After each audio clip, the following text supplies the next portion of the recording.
Hello vlog fans, you find me, PDT here obviously, you find me in Soho, in, nice inconspicuous part of London, because I have just seen the Power Rangers movie! I'm still buzzing. I mean, this is just my initial thoughts. By the time you watch this, I'll have a full review up on Den of Geek, and the link will be in the review and the description and things. So what did I think of the Power Rangers movie? I really enjoyed it.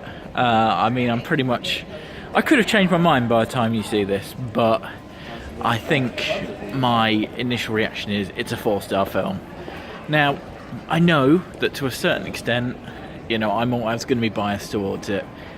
I actually think that maybe as a Power Rangers film, it maybe deserves slightly less than that. The thing is that the Power Rangers don't actually turn up until pretty much an hour and a half in. You get a couple of very quick glimpses of them, including in the opening sequence, which just had me grinning. But really, you only get to see them in the last half hour of the film. Really only the last 20 minutes or so. You get as much morphed action in this film as the length of a typical episode of the show. Maybe in that sense, it's not. It doesn't quite live up. But at the same time, the morphin action we do get is brilliant. I was sceptical when I first saw the suits, but I like them. They've got real weight to them. I was afraid that this would be some kind of CGI fest at the end of it, and it kind of is, but they made the very smart decision of having them keep their helmets up when they're in the Zords. So, they're in the Zords, but you can see them being human. Otherwise, I think if they'd have had the helmets up, it might have been a bit too much of a Transformers fest. There's a great little nod to Transformers as well. Oh God, what else is there to say? So, the most of the film is about the band coming together. And they do that relatively quickly. I think it's about 45 minutes I timed it. By the time they get to the command centre, as it is, the spaceship, and Alpha 5 turns up. But this, to be honest, they're kind of initially unlikable. The kids in the original one are...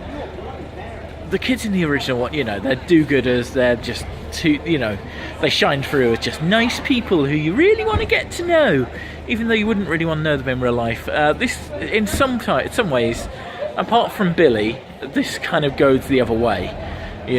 Everyone's a fuck-up, basically. Even Billy, Billy's a fuck-up, but in a lovable sort of nerd, I blew up my locker way.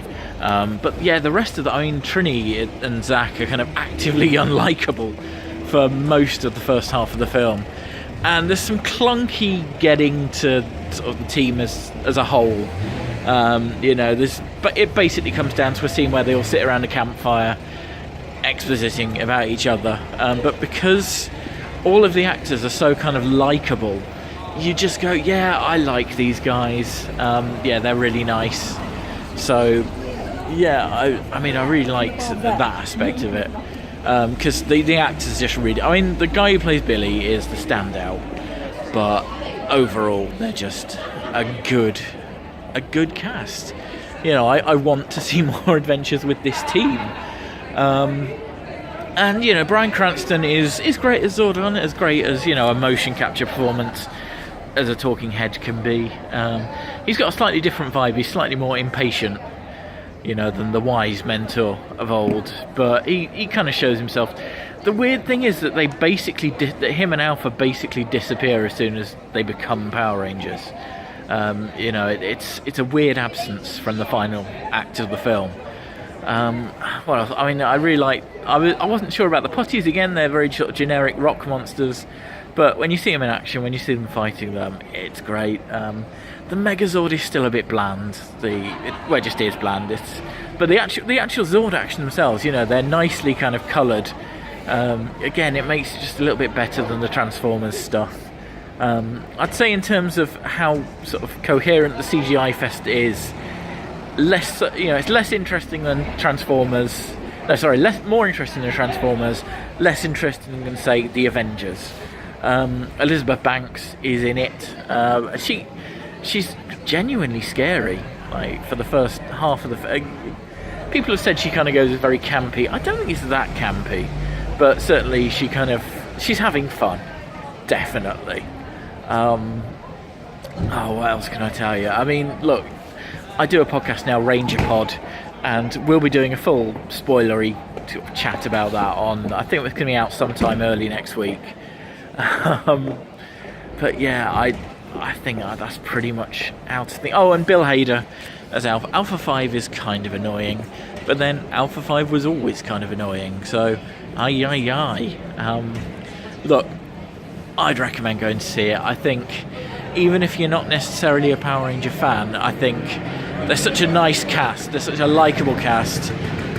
It does drag in places, I won't deny that, but again, you just find yourself rooting for them, and it's, yeah. So that's it. I'd give it 4 out of 5, unless I gave it less when I reviewed it. Again, check out my full review on Den of Geek. It will be slightly more considered than this. But right now, I've got to go to dinner, so I'll see you all soon.